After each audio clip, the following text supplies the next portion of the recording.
वजन मत बढ़ने दो। आपकी हाइट के हिसाब से जो वजन है उसको मेंटेन करो। ज्यादा खा लिया, जॉगिंग करो, दौड़ो, उसको कम करो। तो ये मोटे मोटे मेडिकल साइंस की चीजें हैं, ये सब मान। पराठा में दो राय है, कुछ कहते हैं खा सकते हो, कुछ कहते हैं नहीं खा सकते। इख्तलाफ का फायदा उठाओ, खा लो। डॉक्टरों की राय में बड़ा इख्तलाफ है, पराठा खाएं कि नहीं खाएं। इजमाए उम्मत से ये, डॉक्टरों के इजमा से ये साबित नहीं है, इसलिए हम खाते हैं सुबह पराठा। और देसी घी का खाते हैं, ये डीजल के नहीं खाओ। तो क्योंकि बहुत ज्यादा फिर वो एतदाल से तजावुज हो जाएगा। एक आम आदमी के लिए यही सूट यही है, वरना आम आदमी कहाँ से लाएगा जौ उबाल के और मल्टीग्रेन। और उसमें टेंशन इतनी है ना मल्टीग्रेनों में। एक दिन मैंने मल्टीग्रेन आटा पकाया, घर वालों से कहा खाना बनाओ, तो मैंने कहा बस पराठा खा के मर जाना ये ज्यादा बेहतर है मल्टीग्रेन आटे से खा के जिंदा रहने से। मुश्किल, टेंशन में ना डालो, लेकिन कुछ तो हो ना, वजन तो ना बढ़ने दो ना कम से कम। तो एतदाल से ना अपनी सेहत की परवाह करो। हफ्ते में कम से कम एक दिन जॉगिंग कर लिया करो, अगर रोजाना नहीं हो रही। और अगर जॉगिंग नहीं हो रही, वॉकिंग तो करो मेरे भाई। चलो तो सही, रात को या शाम को या सुबह को वॉकिंग तो करो, कुछ तो हिलो तो कम वक्तो। मकसद, मेरा मकसद ये है। पड़े पड़े मर जाओगे, दफ्तरों में बैठे हुए हैं, वहां भी खा रहे हैं, पता नहीं पेट क्यों खराब नहीं होता।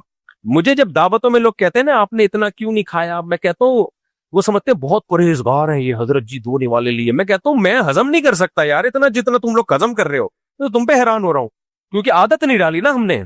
लोगों ने आदत डाल के ना अपने मैदे के स्पेस को बढ़ाया हुआ होता है, वो खाए जा रहे, हजम हो रहा है। मेरे से नहीं होता हजम। मैं अगर सुबह पेट भर के नाश्ता किया, बहुत ज्यादा दोपहर पेट भर के, रात को नहीं खाया जाएगा, फिर रात को हल्का खाना पड़ेगा। या खाए जा रहे हैं। और लोग कहते हैं हमारा मैदा बहुत मजबूत है। ये मैदा मजबूत नहीं है, ये ढीठ है, ये बदतमीज मैदा है, ये ढीठ है, ये मरवाएगा तुम्हें। वो मैदा ज्यादा अच्छा है जो थोड़ा ज्यादा खाओ तो खराब हो जाए।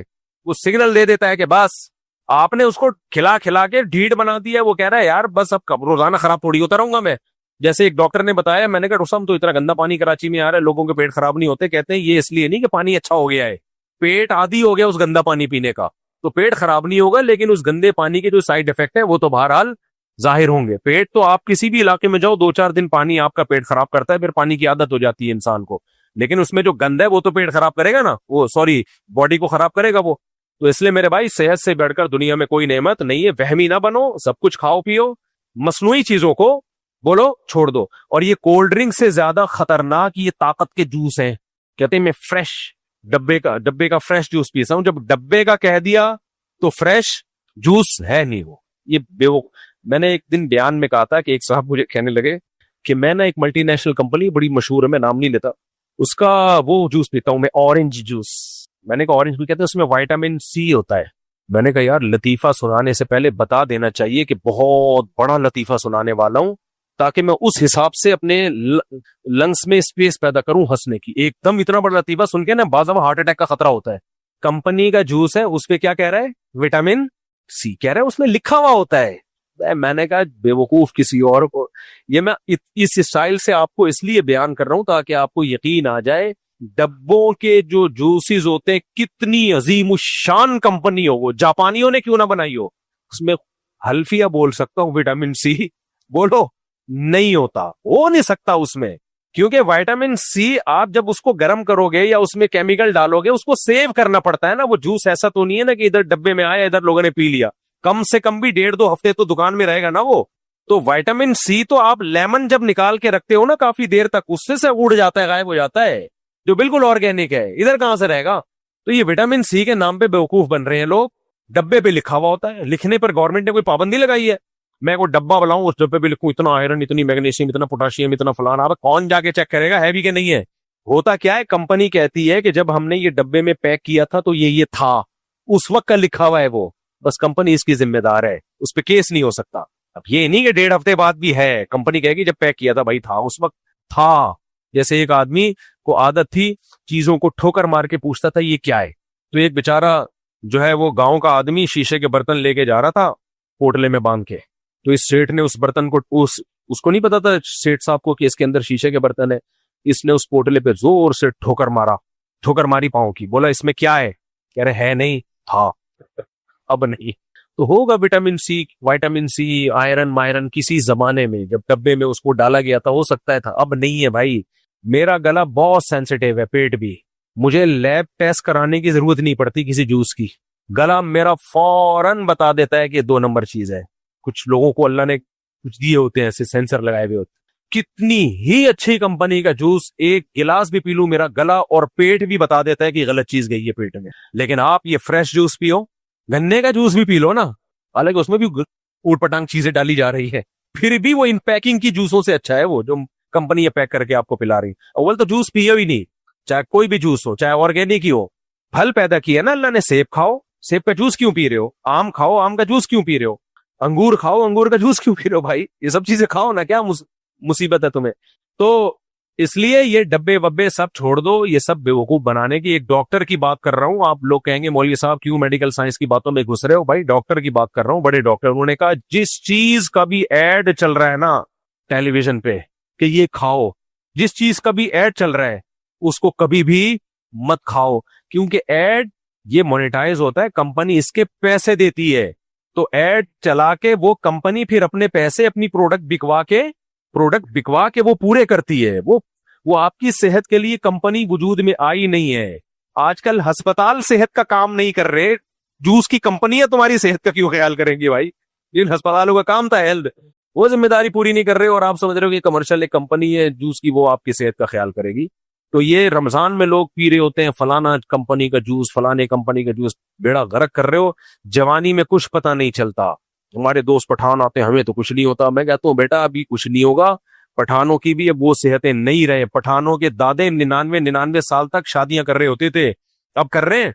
कोयटा वालों की हड्डी देखो, फौलाद जैसी हड्डी होती है पठानों की। एक डॉक्टर ने कहा पठान की जो कोयटा और ये जो केपीके में पहाड़ी इलाकों के पठानों की हड्डी इतनी मजबूत है, अगर ये सेहत का ख्याल करें ये 150 साल तक जिंदा रहे। इतनी मजबूत हड्डी, एक हड्डियों के स्पेशलिस्ट ने मुझे बिल वास्ता बताया किसी के जरिए, इतनी मजबूत हड्डी आज रही है पठानों की वो सेहत। आप देख लो, मैं भी पेशावर से होकर आया, वही यार 50 साल में सब आड़े तिरछे भाई, 60 साल में सब टेढ़े मेढ़े। कोयटा में भी कोई ब्लड प्रेशर का मरीज है, कोई सांस का पेशेंट है, कोई वो गए वंस अपॉन अ टाइम। सही।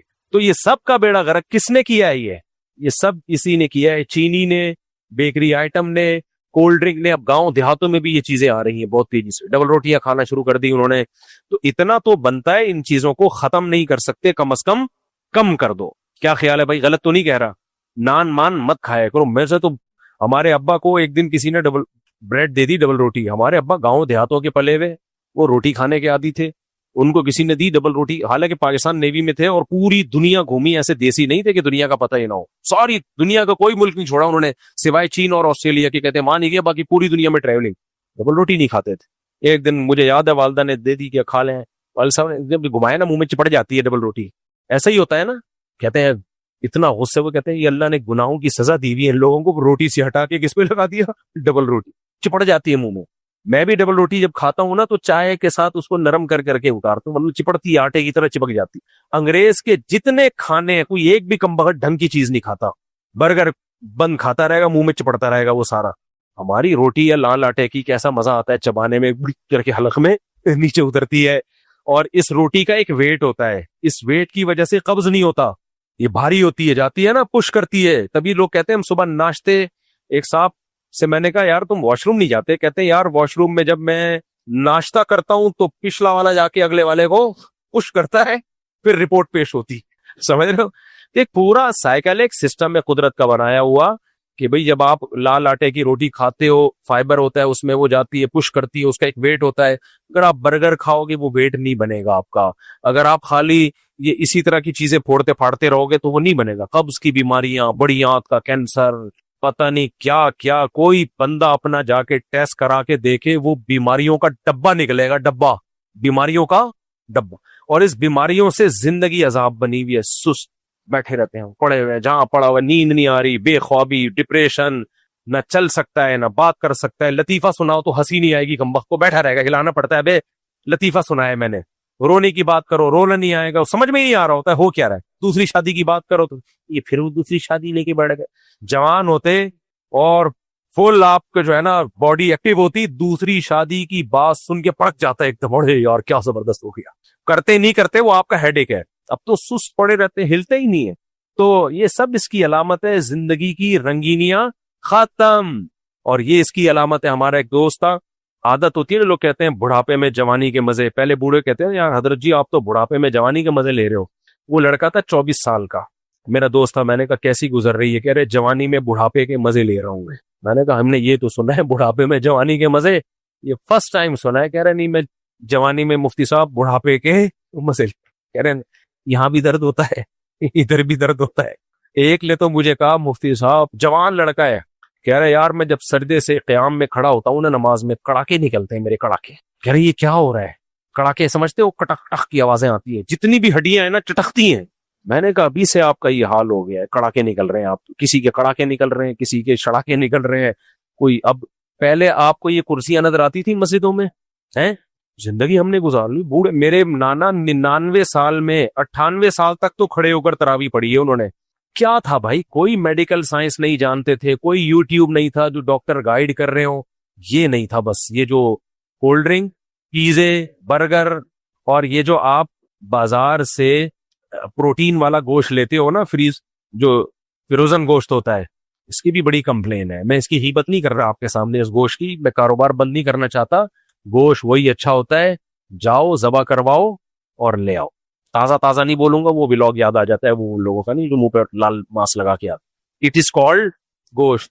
ये फिर जो फिरोजन गोश्त होता है, पता नहीं कितने कितने महीनों में। बाज लोग कहते हैं, मैं किसी पे इल्जाम नहीं लगा रहा, हो सकता है कुछ लोग करते हो कुछ ना करते हो, लेकिन बहुत सी कंपनियां उसमें इंजेक्शन दे दे के उसको सेव करती हैं। कुछ जायके के इंजेक्शन दिए जाते हैं मसालों के लिए ताकि वो अंदर चला जाए, उसमें क्या क्या डाला जा रहा है। मेरा दोस्त कल आया मछली लेके, कहते हैं अब मैं बारबेक्यू करूंगा मछली का।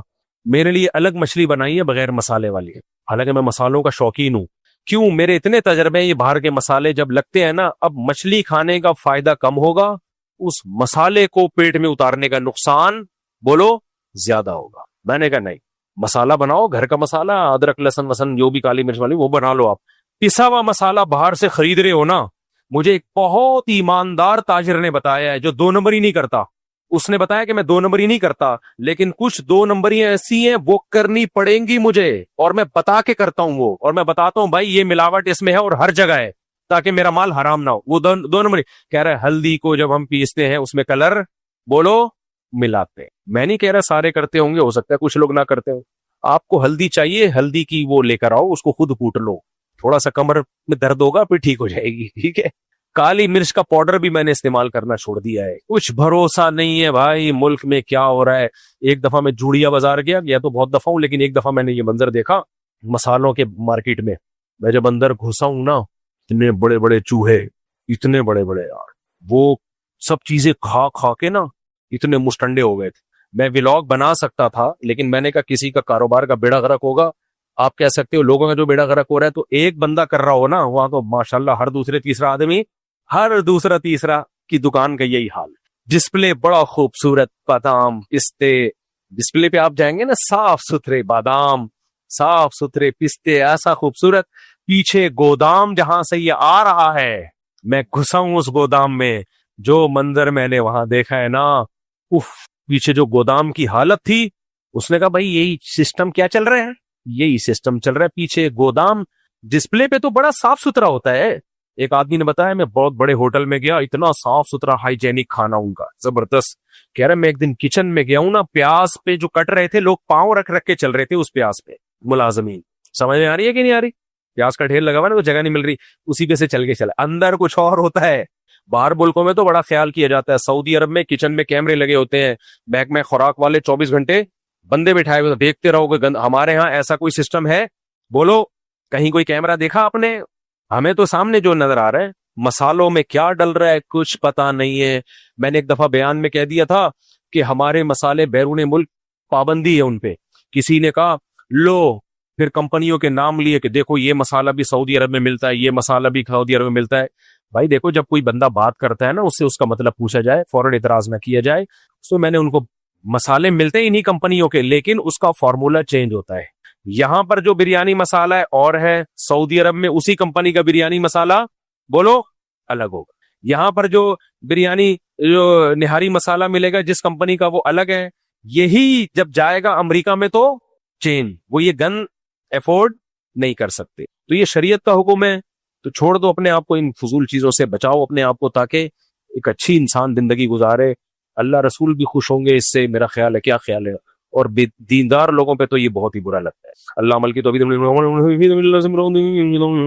बाद उलमा कहते हैं फी सबीलिल्लाह से मुराद सिर्फ किताल फी सबीलिल्लाह है, इससे कुछ और मुराद लेना तहरीफ कुरान के जुमरे में आता है। ये बात गलत है।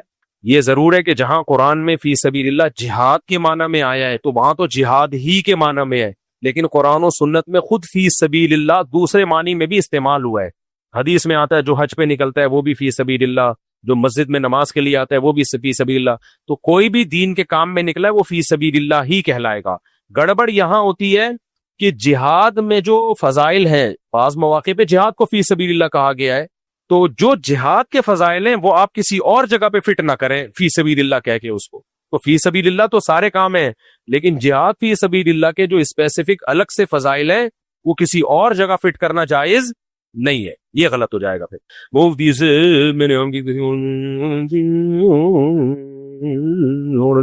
शिया सुन्नी की बात नहीं किया, और मुझसे अगर कोई शख्स हमें हया के खिलाफ मसले ना पूछा करो।